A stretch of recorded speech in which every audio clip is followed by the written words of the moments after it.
আমি সানন্দের সাথে ঘোষণা করছি যে আমাদের মাননীয় প্রধানমন্ত্রী তিনি সম্মতি প্রকাশ করেছেন।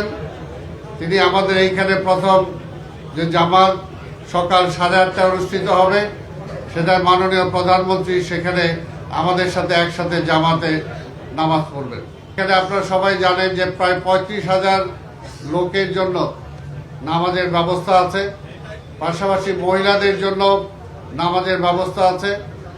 এবং আমরা আশা করি আমাদের মন্ত্রী পরিষদের সদস্যবর্গ সহ অন্যান্য উচ্চ পদস্থ কর্মকর্তা যারা আছেন তারাও এখানে উপস্থিত থাকবেন।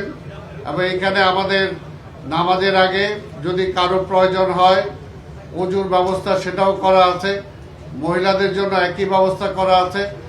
আর প্রতিবারের ন্যায় আমাদের প্রথম ঢোকার সময় গেটগুলো খোলা কম থাকবে, বের হওয়ার সময় গেটগুলো সব খুলে দেওয়া হবে যাতে সবাই খুব দ্রুত সময় বের হয়ে যেতে পারে।